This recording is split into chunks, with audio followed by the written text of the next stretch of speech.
तांत्रिक जो प्रयोग जो ये होता है ना, ये वाले घरों में, जिन घरों में मेरे पिताजी बोलते थे, क्योंकि मेरे पिताजी ने बहुत ये सब एक्सपेरिमेंट किए, उनका तो लाइफ एक्सपेरिमेंट करते थे और दिखाते थे हमको। तो एक बार मेरे अंदर ये प्रश्न आया कि क्यों इनको ये भूत लोग पकड़ रहे हैं, या कोई क्यों इनको तांत्रिक लोग पकड़ रहे हैं। एक केस हुआ था, ये तो आंखों देखा केस है। तो एक लड़की थी, आई वो अपनी माँ के साथ आई मेरे पिताजी के पास, और पापा ने मेरे को बोला कि तू रिकॉर्ड कर लेना, जरा देख ले, रिकॉर्ड कर सकती है तो। मेरे पास अभी हैंडीकैम था, उस जमाने में हमारे पास केवल हैंडीकैम होता था, तो हमने लिया था हैंडीकैम। पापा ने बोला देख तू रिकॉर्ड कर सकती तो कर, अब इसके अंदर कुछ है, देखते हैं क्या है इस लड़की के अंदर। बड़ी सुंदर सी लड़की, मतलब 16-17 साल की थी, 17-18 की होगी। बड़ी सुंदर, आई बैठी प्यार से बात कर रही है, माता भी उसकी बैठी है प्यार से बात कर रही है। फिर पिताजी, उसकी माँ ने बोला कि गुरुजी प्रॉब्लम है, आप इसके अंदर है ना कुछ तो प्रयोग हुआ है। पिताजी बोले क्या प्रयोग है। बोले अरे हम एक तांत्रिक के पास गए थे, तो तांत्रिक से हमको कुछ चाहिए था हेल्प। तांत्रिक ने बोला हम हेल्प कर देंगे, और अब वो तांत्रिक ने इसको पकड़ लिया है या भूत भेज दिया, मैं समझ में नहीं आ रहा क्या हो रहा है। पापा बोले ठीक है निकालते हैं। पापा लगे अपना प्रयोग करने। प्रयोग किया, थोड़ी देर में तो ये सुंदर सी लड़की ऐसे झटके में ठाक, उसने अपने सर को पटका जमीन पे।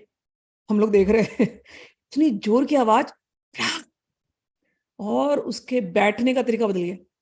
तो जैसे पिक्चर में दिखाते हैं ना, वैसे ही है समझ लेना। बैठने का तरीका बदल गया,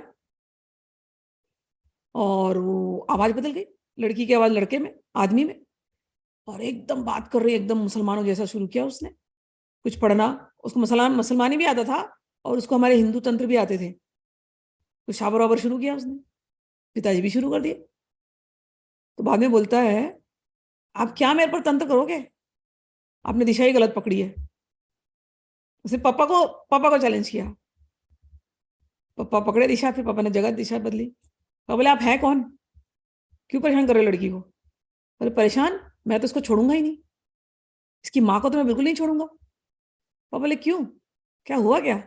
बोला इसकी माँ आई थी मेरे पास हिमाचल में, ये लोग रहते बॉम्बे में, वाशी में, और ये जो तांत्रिक था ये हिमाचल का था, जहां ये होता है ना कौल मार्गी तांत्रिक था, वामाचारी। तो ये आई मेरे पास कि मेरी लड़की का किसी जर्मन से कुछ चक्कर चल रहा है, तो वो आप चक्कर कटवा दो, मैं आपको पैसे दूंगी।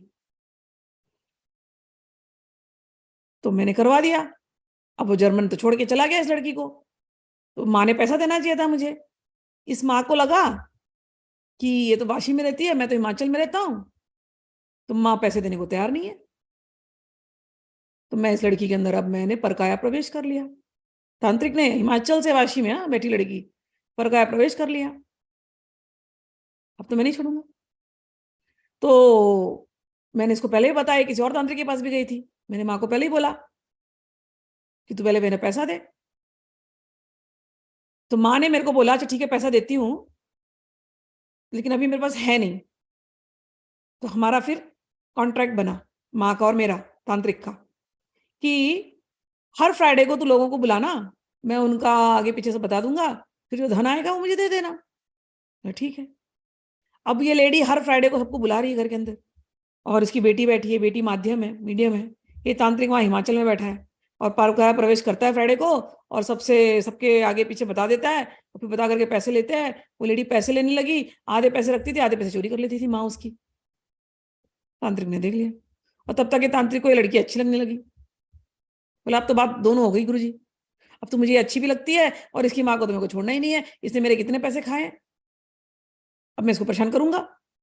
आप अगर आप गुरु हैं तो आप मेरी बात समझिए, मेरे को धोखा दिया इन लोगों ने, अब तो लड़की को छोड़ूंगा नहीं मैं। पिताजी बोले भाई तुम्हारी प्रॉब्लम माँ के साथ है, लड़की को क्यों तंग कर रहे हो।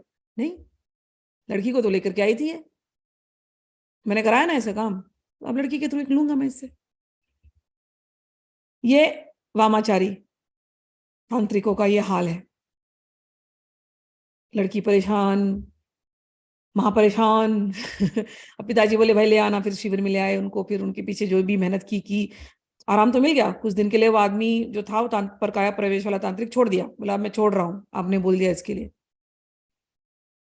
प्रवेश तो छूटा, थोड़े दिन के लिए आराम मिला, फिर ये औरत माँ जो थी, संस्कार बुरे है ना, संस्कार सुधरे नहीं है, तंत्र से अब कुछ और करना है इनको।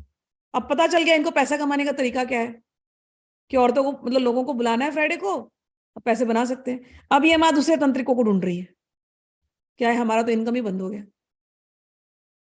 फिर फंसाया उस ओ हिमाचल वाले ने, फिर पकड़ा, फिर आए मेरे पिताजी के पास।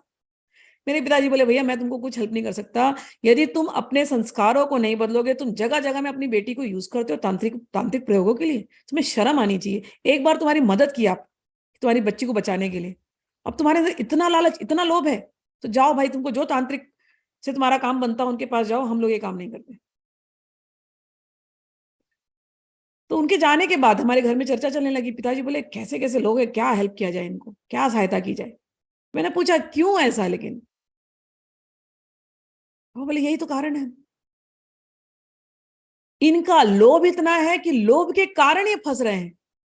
इनके अंदर लोभ नहीं होता, ये क्या नहीं कर रही है ये औरत, लोभ के कारण तंत्र के पीछे जा रही है। इसकी क्या दशा होगी, भूतों जैसे घूमेगी और बच्ची को भी ये जीते जी भूता बना देगी। एक केस, दूसरा केस, एक लड़ी आई तंत्र के, मैं डार्क साइड आपको बता रही हूँ सब, आकर के मेरा पति मेरे से ठीक से नहीं है, आप कुछ वशीकरण का मंत्र दे दो। पिताजी मेरे मेरे पिताजी बड़े प्यारे थे, बोलते अरे पति के साथ प्यार से बात करो, हंसो बोलो, यही वशीकरण है। सबसे बड़ा वशीकरण भगवान श्री कृष्ण को था, केवल मुस्कुराते थे, बस सबको वश में कर लेते थे मुस्कुरा के, प्यार से बात करके। लेकिन कुछ करना नहीं होता, पति से प्यार से बात करो। हर चीज के लिए क्या मंत्र होती है क्या, दिमाग दिया ना भगवान ने आपको, नहीं नहीं कुछ तो दे दो आप। मेरे पिताजी बोलते थे नहीं कुछ नहीं मेरे पास, भगवान का मंत्र है, जपो शांति से, और भगवान से प्रार्थना करो कि आपके मैरिटल रिलेशन अच्छे हो जाए, मैं आपको मंत्र दे दूंगा, मैरिटल रिलेशन अच्छा करो। ये सब इस तरीके से वशीकरण करा दो, ये करा दो, ये सब नहीं करो, गलत है ये लेडी मानती कहाँ है, दुनिया भर के तांत्रिकों के पास जा जाके पता नहीं कितने प्रयोग कराए, अनटाइमली डेथ हुआ हमारे भाषा में। अब डेथ हो गया, अब डेथ हो गया तो लड़के के साथ रहती थी अपने बेटे के साथ, अब बेटा बहू भी है साथ में। अब रोना, हाय मेरा बेटा बहू मेरा ख्याल नहीं रखते हैं, अब इनका उच्चाटन करवा दो। अब रोज आकर के इसको हवन करना है, बगलामुखी का हवन करना है, क्यों, बहू में और बेटे में उच्चाटन करवा दो। ऐसे ऐसे जब लोग आप लोग मतलब जो तंत्र का प्रयोग कर रहे हैं, वो कर्मों का जो भोग दंड है वो छूटने वाला नहीं है, छूटने वाला ही नहीं है। पिछले जन्मों से आप ऐसे संस्कार ले आए, भगवान ने मानुष्य जन्म दिया आपको, भगवान ने अच्छे अच्छे गुरु मिलाया आपको, आप अपने आप को सुधारने के बजाय अपने आप को और जाल में क्यों फंसा रहे हो। तंत्र का प्रयोग अपने आप को मुक्ति देने के लिए है। तंत्र का प्रयोग ऐसे गंदे गंदे कामनाएं जो मैंने अभी शुरू किया ना, लोभ से वशीकरण, उच्चाटन, मारण, ये सब प्रयोगों के लिए आप यदि तंत्र का उपयोग कर रहे हो, याद कर लेना आपको ये भोगना ही पड़ेगा। आपके जीवन में सुख शांति ना कभी आएगी, और कई कई जन्मों में जिनके ऊपर आपने किए हैं ना, वही आपके दुश्मन बनकर के आएंगे। कई कई जन्मों में आप रोगे। तंत्र को हल्का मत समझना। मुक्ति के मार्ग के लिए अपने संस्कार को बदलना बहुत जरूरी है, बहुत जरूरी। अपने पाश्विक बलि को देना है, पाश्विक बुद्धि को बलि देना है। किसी को वश में करने के लिए वशीकरण प्रयोग नहीं करते, प्रेम से बात करते हैं। आप प्रेम से तो दुनिया जीती जा सकती है, करुणा से तो दुनिया जीती जा सकती है। किसी का उच्चाटन आप क्यों करा रहे हो, आपका संसार से उच्चाटन होना चाहिए, जो भगवान सिखाते हैं वैराग्य युक्त होना चाहिए, राग द्वेष विमुक्त होना चाहिए। आपका उच्चाटन आपके अंदर बैठे हुए राग और द्वेष से होना चाहिए। इसका उच्चाटन उसका उच्चाटन, ये गलत काम। प्रश्न ये उठता है कई बार कि जब गलत काम हो रहे तो देवी देवता करते क्यों, ये प्रश्न उठता है कई बार। मैंने पूछा मेरे पिताजी से, गीता में इसका उत्तर दिया है भगवान ने, गीता में इसका उत्तर दिया है। भगवान ने ये सिस्टम बनाया है देवी देवताओं के लिए। देवी देवताओं को आप कुछ दोगे, वो बिजनेसमैन है, क्योंकि देवी देवता आधे लोग स्वर्ग में रहते हैं, वो बिजनेसमैन है, याद रखना। वो आपको मुक्ति नहीं दे सकते, कभी मुक्ति नहीं दे सकते। उनका काम ही है, आप उनको चढ़ाओ, उनके बताए गए जो भी मेथड्स हैं, जो भी अभी किसी ने लिखा था ना, मेथड फॉलो करना है, सिस्टमैटिक मेथड प्रोसेस, उनके बताए हुए सिस्टमैटिक प्रोसेसेस हैं, आप सिंसियरली फॉलो करो। आपने तो खूब इस समय पर आपने जब आप मंत्र जाप करते हो ना, तो मंत्र से खूब ऊर्जा आपकी डेवलप हो रही है, खूब स्पिरिचुअल ऊर्जा डेवलप हो रही है। देवी देवता के पास आप जाते हो, खूब मंत्र जपते हो, आपकी पूरी स्पिरिचुअल ऊर्जा डेवलप होती है। आप उठाते हो, सारा पुण्य उठा के देवी देवता को दे देते, ले लो देवी देवता जी, हमारे पति के ऊपर वशीकरण करा दो, हमारी बहू का उच्चाटन करा दो, देवी देवता हमारा पुण्य ले लो आप। देवी देवता बोलते आजा आजा, तेरे ऐसी कैंडिडेट मुझे चाहिए, तो जितना मेरे को पुण्य मेरे बैंक अकाउंट में जमा करेगा उतना देर मैं स्वर्ग में रहूंगा, दे दे दे दे। आपने दे दिया, अब जियो अपने उच्चाटन उच्चाटन के साथ। आपको सुख तो मिला नहीं, जीते जी, मरने के बाद भी नहीं, अगले जन्म भी नहीं, देवी देवता ले लिए। चालाक है, सिस्टम भगवान ने बनाया है।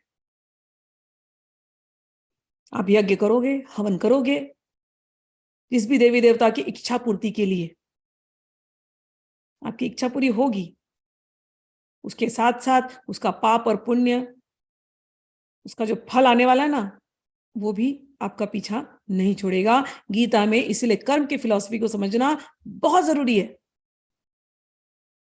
हाँ, इन देवी देवताओं की पूजा जब आप करते हो कि भगवान आप लोग प्रसन्न हो जाए, आपको अंदाजा नहीं है, आप इग्नोरेंटली हो और आप किसी को दुख दुख देने के लिए नहीं कर रहे हो, किसी को दुख देने के लिए नहीं, किसी को तकलीफ देने के लिए नहीं, अपना कोई दुख है तो वो आप भगवान को बोल रहे हो।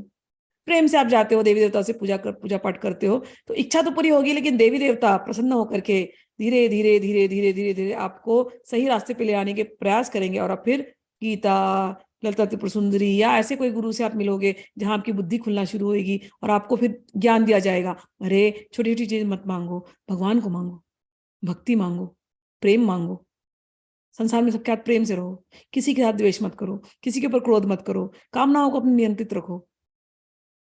ये सारी सीख जब आपका हार्ट सिंसियर होगा तब। अपने हृदय को निर्मल करो, चित्त को निर्मल करो, ये सारी सीख भगवान देते हैं।